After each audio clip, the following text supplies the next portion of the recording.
Vou falar um pouco das diferenças entre Shenzhen, né, como dizem, e Zona Franca de Manaus, né, uma zona especial de exportação chinesa, talvez a mais bem sucedida, né?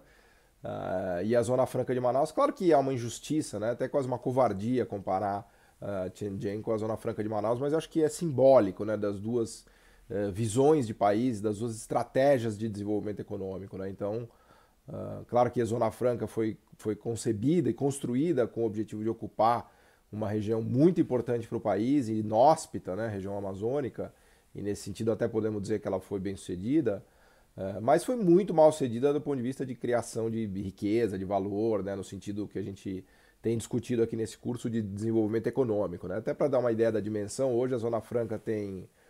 Acho que o PIB do estado do Amazonas como um todo é de 110 bilhões de reais por ano, e a Zona Franca, a região de Manaus, produz, o PIB da região de Manaus é de 80 bilhões de reais ano. Né? Então isso dá uma noção da magnitude.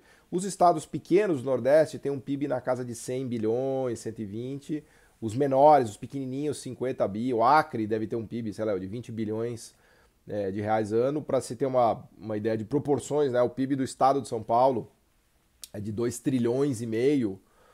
Isso não é só característica do Brasil, o mundo inteiro é assim, tá? Existe essa concentração regional. Então, nos Estados Unidos, Nova York, Nova Inglaterra, Los Angeles, Califórnia, eles representam quase, sei lá, 30, 40% do PIB. E na China, a mesma coisa. Você pegar Shanghai, Beijing, Shenzhen, né? Todas essas.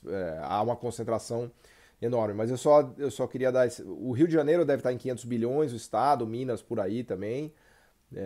A cidade de São Paulo tem quase 10% do PIB. O município de São Paulo produz 700 ou 800 bilhões de reais por ano. Esse é o PIB do município de São Paulo, tá?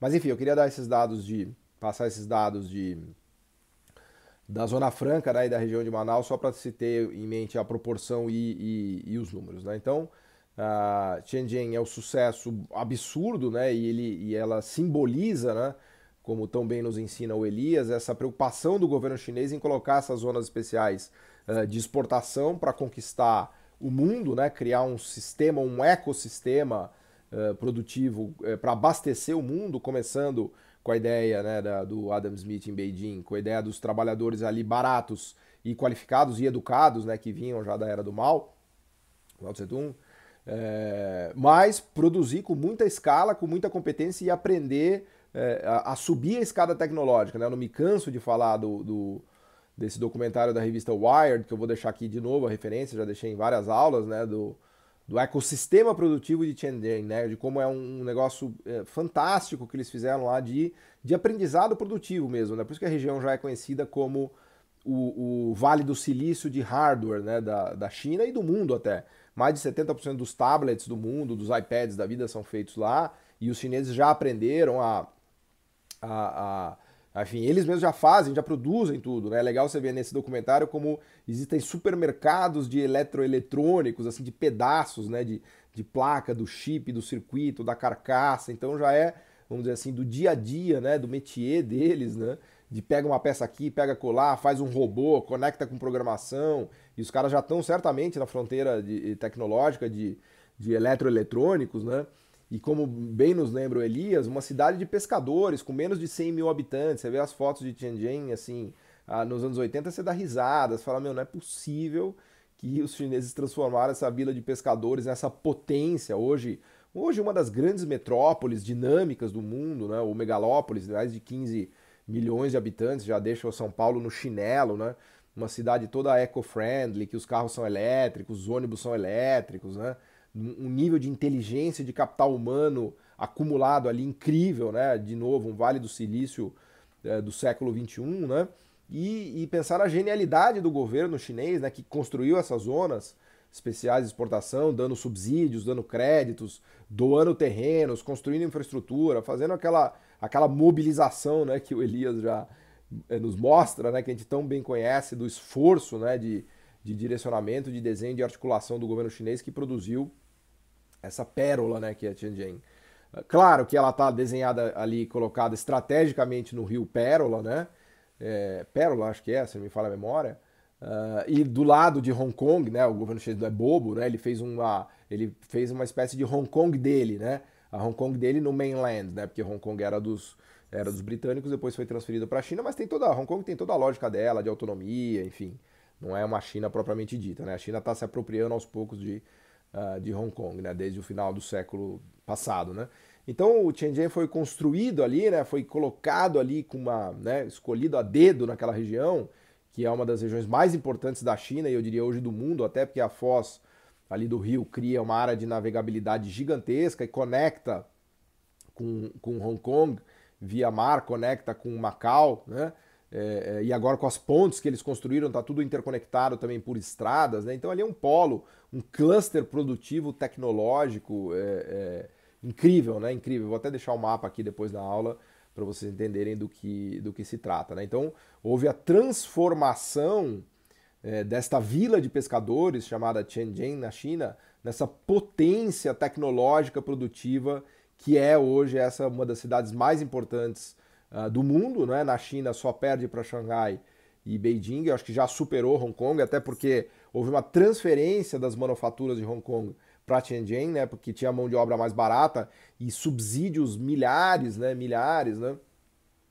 De todo tipo de primeiro proteção tarifária para eles aprenderem a fazer, para os empresários aprenderem, né? E não serem massacrados pela competição internacional e subsídios de toda a natureza que vocês possam imaginar. Então, Hong Kong foi transferindo aos poucos as manufaturas e as indústrias, né?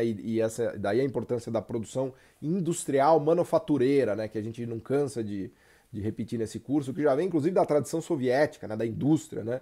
Tem muita gente muitos economistas gostam de falar de uma doença soviética, né? Que se refere à ideia de uma indústria hipertrofiada, né? Uma indústria gigantesca e até mesmo em setores inúteis, porque toda ela dirigida pelo Estado. É evidente que tem um quê de exagero no sistema soviético, como o Elias tão bem analisou já, né?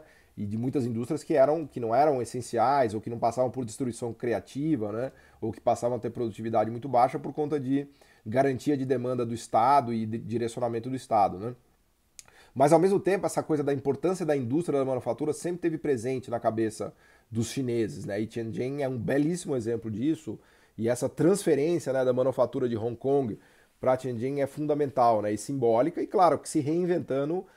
E lembrem que a indústria e a produção, né, especialmente de manufaturas, é um negócio muito dinâmico, requer muito aprendizado. Né?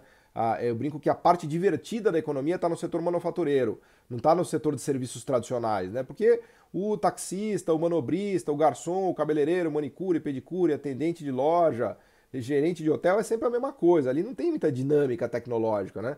Como dizem os economistas, o locus privilegiado da inovação tecnológica, do avanço tecnológico, do maquinário, das economias de escala e de escopo é o setor industrial, né? Por isso que a gente enxerga o setor industrial como o coração pulsante de tecnologia de uma economia, né? Não, claro, e os serviços sofisticados atrelados a esse setor industrial, né? Serviços de marketing, design, TI, logística e assim por diante, né? Não os serviços tradicionais, que é para onde o Brasil vai, né? Eu costumo brincar que é a economia da padoca, né? A economia da padoca, tem economistas do Brasil que acham que a gente vai ser rico com um monte de padaria high-tech super produtiva, né? A economia do Uber, né? O engenheiro que virou Uber, né? Ou eu tenho essa coisa que eu falo muito, né? Da indústria para o Uber, né? Então, na China é o contrário, na China é da roça de arroz para a manufatura high-tech, né? Aqui a gente veio da agricultura de subsistência para uma indústria brasileira ainda que incipiente e agora fomos para o Uber, né? Então a gente pulou, a gente não conseguiu dar esses saltos de aprendizado para indústrias medium tech, high tech e serviços empresariais super sofisticados que Shenzhen domina tão bem, né? E tem conseguido avançar de maneira tão rápida, né? Então, inclusive hoje Hong Kong é um dos países que tem alta renda per capita e praticamente nenhuma indústria, né? Porque ele foi num modelo muito liberalizante, e ele acabou perdendo todas as indústrias para Shenzhen, que tinha mão de obra mais barata, uma baita infraestrutura e muitos subsídios e proteção, né? E hoje Hong Kong é basicamente um cluster financeiro, né? De entrada importante para o mainland, né? Pela bolsa de Hong Kong e por toda a estrutura que os ingleses deixaram ali das finanças, né? Mas a excelência produtiva e manufatureira foi para Shenzhen, né? Quem não estuda a China, né, o típico economista liberal perdido brasileiro fala, não, muito simples, a China se abriu, as pessoas estudaram, elas poupam muito e a China se desenvolveu, né? Coisa mais, assim, não sei como o cara não tem vergonha de falar um negócio desse, né? Mas quando você olha Shenzhen, né, você vê o esforço que teve ali do governo de construir aquela zona de colocar todas aquelas proteções tarifárias temporárias e, obviamente, sempre com condicionante, né? Os subsídios e as isenções eram condicionadas a metas de exportação e metas de desempenho tecnológico, né? E assim o governo fabricou fabricantes, né? Como diz o Elias. Então, assim, o governo associado, né? Criando e se associando a uma iniciativa privada muito aguerrida, muito robusta. E é incrível como os chineses têm no sangue, porque eles viraram empresários fantásticos, né? Estou falando agora de iniciativa privada, empresa privada mesmo, que pulou para conquistar o mundo inteiro enfim, nos mostrando como essa estratégia chinesa funcionou, né? Como esse desenho, né, do Estado articulado com a iniciativa privada e essa catapulta, né, funcionou e está aí para quem quiser ver, né? Então recomendo de novo que vocês assistam esse documentário sobre Tianjin, é simplesmente fantástico, né? Vamos voltar para a nossa querida Zona Franca de Manaus, né? Zona Franca de Manaus, de novo, é injusto fazer essa comparação porque o objetivo da Zona Franca de Manaus era, obviamente, ocupar o território brasileiro naquela região inóspita da Amazônia, né? Só que ele tem um simbólico que eu queria explorar, que é de toda a estratégia de desenvolvimento do Brasil, e que contrapõe muito bem essa ideia, essa lógica de explorar o mercado interno brasileiro, dar subsídios e proteção às multinacionais para elas explorarem o território, o mercado interno brasileiro, que é bem diferente da lógica chinesa e até um pouco da Índia, né? Que é dar subsídios e proteção para que as multinacionais venham, transfiram tecnologia, transfiram conhecimento para empresas locais de capital nacional, que aprendam e que depois partam para o mundo, conquistem o mundo, né? Como são as Xiaomi, as Huawei, os celulares, smartphones, eletrodomésticos, equipamentos médicos, carros e assim por diante de empresas nacionais chinesas que aprenderam a fazer. Então são duas lógicas de desenvolvimento distintas, né? Eu não quero dizer com isso que a gente não teve promoção de exportações, né? O Delfim Neto, por exemplo, no Milagre, era uma tara dele estimular a manufatura de exportação. A gente conseguiu. Nos anos 70, o Brasil foi um sucesso de aumento de exportação de manufaturados. A gente já estava conquistando mercados. Já mencionei aqui na África, na América Central, no Oriente Médio. Os próprios chineses vieram aprender com o Brasil, né?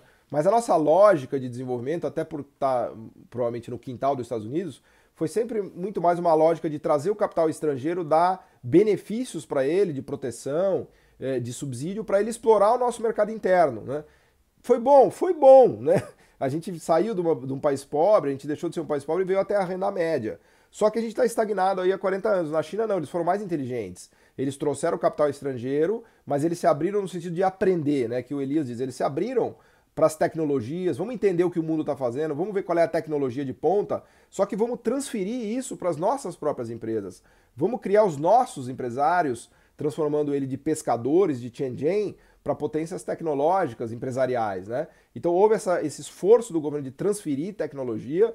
A gente vai falar mais nas aulas de política industrial. O Danny Roderick, né, que é hoje um dos grandes líderes, né, economistas que estudam política industrial e desenvolvimento econômico e evolução tecnológica, né, ele fez diversos trabalhos sobre a China mostrando essa importância da transferência tecnológica forçada via joint ventures que os chineses impunham às empresas ocidentais, americanas, europeias, assim por diante, né? Até mesmo asiáticas. Então, os chineses tinham essa lógica, olha, tem aqui as 7, 8 zonas especiais de exportação, você vem aqui, é mão de obra barata, é qualificada, tem economia de escala, os caras trabalham muito, te dou uma baita infraestrutura, te dou tarifa para te proteger um pouco, te dou subsídio, só que você vai ter que exportar para o mundo e você vai ter que transferir tecnologia para minhas empresas, né? Óbvio que os multinacionais não gostavam muito disso, mas na ânsia de pegar aquela mão de obra barata, de usar aquilo como catapulta produtiva e depois, no segundo momento, de abastecer o mercado interno chinês com seus próprios produtos, né? Pega o caso da Apple hoje, elas toparam e vieram, né? No Brasil, elas também vieram, mas aqui é mais molezinha, né? Porque elas vinham, tinham subsídio lá na Zona Franca, vendem aqui para o mercado brasileiro, que tem uma tarifa de proteção, não transferiram tecnologia coisa nenhuma, aliás, quando puderam, mataram as nossas empresas domésticas, né? De novo, eu falo isso não com uma visão poliana, eu falo isso com uma visão de capitalista, né? O capitalismo é um sistema em que você tem leão e o leão come carne. Então, toda multinacional, se puder comprar ou destruir a concorrente, é o que ela vai fazer, da lógica dela, seja ela chinesa, japonesa, alemã, brasileira ou americana, né? Então, as multinacionais sempre asfixiaram o avanço das nossas próprias empresas, O Gurgel é um belo exemplo disso, mas tem várias outras, né? Acho que eu comentei, já tem uma amiga aqui na região da Faria Lima, onde eu trabalho, que ficou multimilionária vendendo empresas de brasileiros para multinacionais. Aliás, uma amiga não, várias pessoas eu conheço, né? Existe uma indústria de venda de empresas brasileiras promissoras para multinacionais. Pequenas empresas que são vendidas por 10 milhões, 20 milhões, 30 milhões, 40 milhões de reais, 100 milhões de reais, que são sacadas tecnológicas de brasileiros aqui no sistema produtivo brasileiro, que começam a ameaçar uma multinacional e a multinacional vai lá e compra, porque é mais fácil você comprar do que esperar esse bicho crescer e virar um dragão, tipo o dragão chinês, e tomar o seu mercado, né? Então, o governo chinês ele protegeu e ajudou as empresas domésticas chinesas a se fortalecerem e crescerem, se alavancando na tecnologia do Ocidente, via transferência tecnológica das JVs, né? Então, essa foi uma grande sacada e Tianjin ilustra isso de maneira bem ostensiva, né? De maneira bem evidente, e o Brasil é o exemplo oposto, né? O Brasil é um país que faz uma Zona Franca de Manaus, onde há subsídios para empresas de refrigerante misturarem açúcar com água para fazer xarope. Vejam o avanço tecnológico que é misturar açúcar com água para fazer xarope para vender refrigerante para o resto do país com subsídio. Né? Qual é a ideia de você pegar uma multinacional americana e dar subsídio para ela misturar água com açúcar, fazer um xarope e vender no resto do país? Né? Então, estou dando um exemplo dramático, né, e extremado, mas é só para mostrar um pouco essa lógica, porque as pessoas falam, mas o Brasil se protegeu, o Brasil fez tarifas, o Brasil deu subsídio e foi essa encrenca, deu tudo errado. A gente fez 20, 30 anos de desenvolvimentismo e o desenvolvimentismo brasileiro deu errado porque o desenvolvimentismo não funciona. Então vamos abrir tudo, vamos escancarar a economia, vamos acabar com tarifas que a gente vai se desenvolver, né? E aí você pede pro Papai Noel uma bicicleta de presente no final do ano. Não é assim que funciona, né? Se você abre e se insere de peito aberto, né? Por assim dizer, uma economia pobre emergente, você vai ser aniquilado pelas multinacionais e você vai ser aniquilado, surrado no mercado mundial.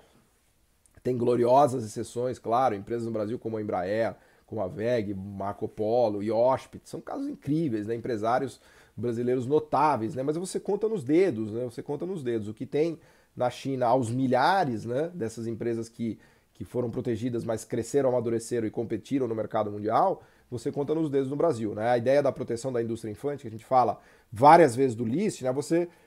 Você dá uma proteção temporária, é como a coisa, educação do filho, né? Essa metáfora aqui o meu amigo Rajun Chang usa muito e é maravilhosa, né? Quando você vai educar seu filho, você precisa proteger ele para ele estudar, para ele ganhar capacidades, para ele se fortalecer. E aí, quando ele tiver 18, 19 anos, vai para a faculdade, ele vai para a vida. Você não vai ficar protegendo seu filho a vida inteira, né? A ideia do indústria infante é que é uma fase de proteção para fortalecimento e construção de capacidades da empresa ou da pessoa ou do filho, e depois ela vai para o mundo. Agora, se você pega uma criança e põe ela no mercado de trabalho, para ela virar o que ele fala, o shoe shine boy, né? Que ele vai engraxar sapatos com 10 anos, mas você matou a possibilidade dele se desenvolver, ganhar capacidade, se educar, investir em capital humano e educação e poder competir no mercado de trabalho. É a mesma coisa para uma indústria infante. Você pega um país africano, ou o Brasil lá atrás, e bota ele para concorrer no mercado mundial, é ridículo. É como uma luta de boxe de um peso pesado contra um pena-pena. Né? É como você jogar futebol num campo inclinado. O país pobre está aqui embaixo, o país rico está aqui em cima. Então,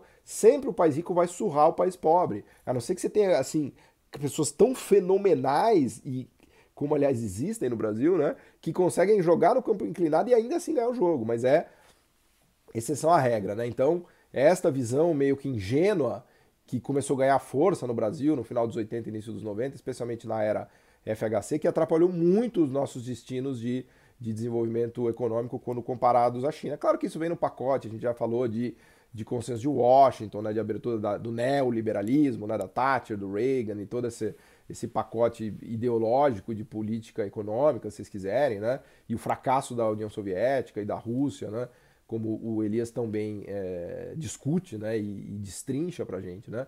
Eu me lembro do negócio do Bush, né? Acho que quando eu estava fazendo doutorado até lá em Nova York, eu fiquei um ano lá em 2005, fiz doutorado sanduíche, né? Um pedaço do meu doutorado, meu doutorado foi no Brasil, né?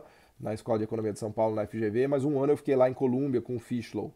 O Albert Fischlow era meu orientador aqui foi o Bresser, né? Que aliás é meio guru, assim, né? Ele me orientou no mestrado e no doutorado. Eu me lembro de um discurso do Bush na época, eu tinha uma amiga americana brilhante que estava fazendo um trabalho sobre sobre América Central, sobre a questão das privatizações e tudo mais. Até eu vou deixar até uma referência do livro dela aqui, chama Ladon Haglund. Ela fez um trabalho sobre o acesso a bens públicos, né?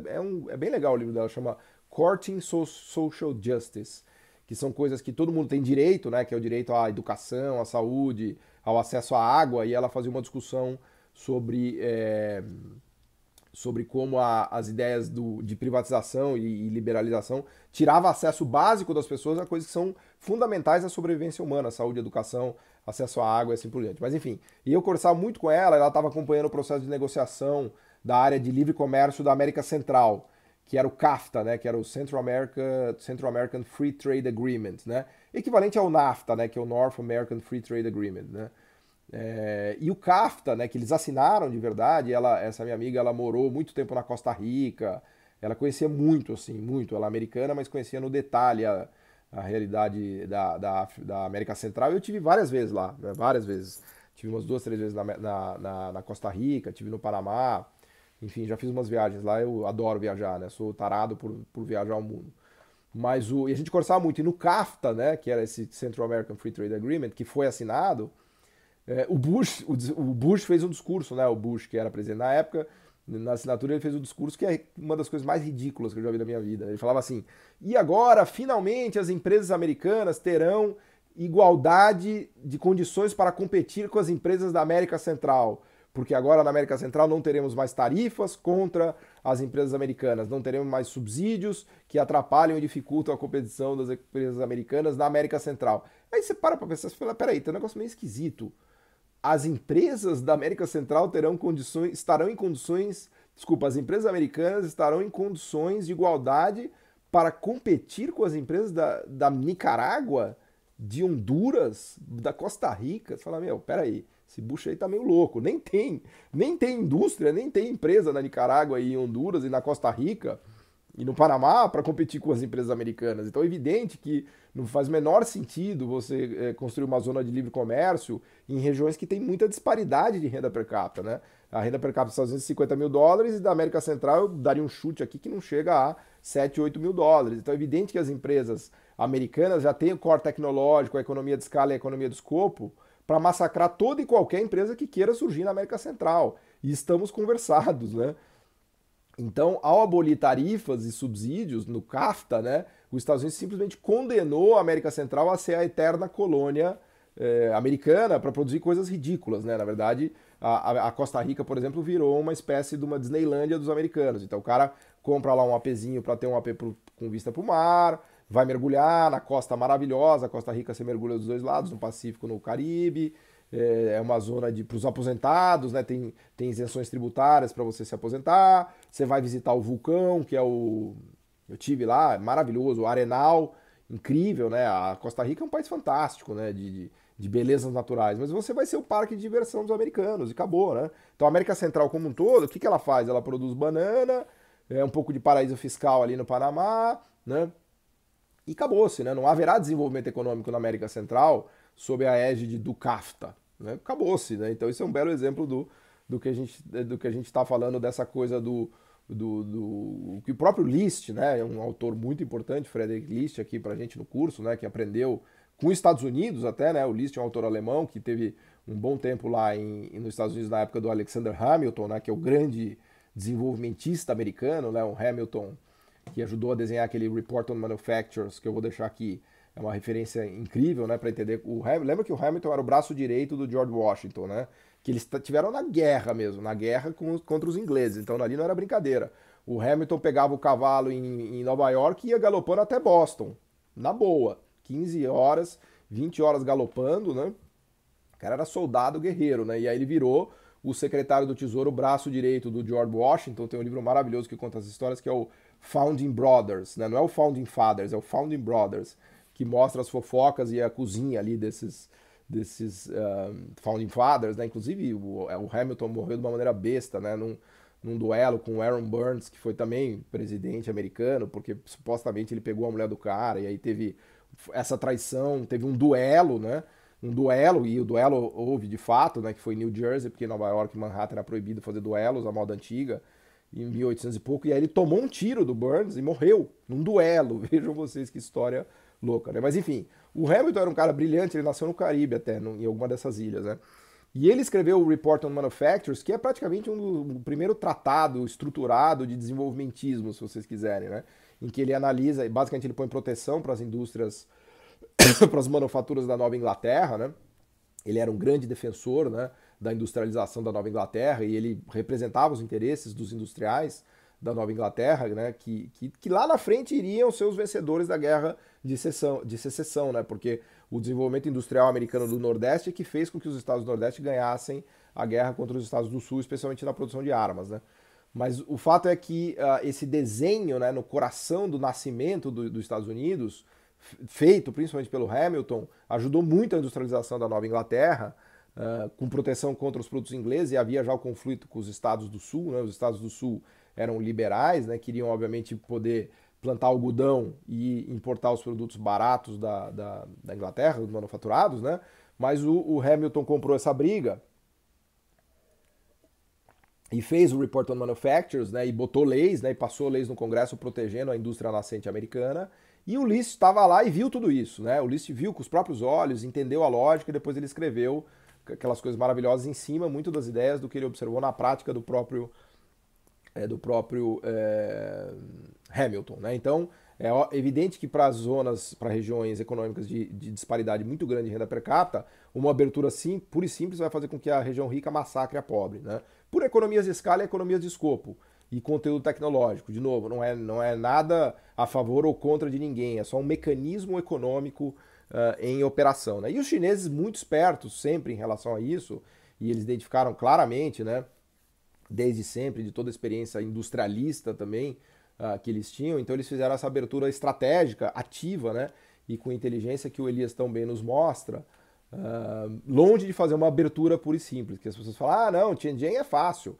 Eles abriram a economia, poupavam e eram educados, então eles se desenvolveram, né? Longe disso, longe disso. Eles forçaram essa transferência tecnológica, algo que no Brasil a gente não chegou nem perto, né?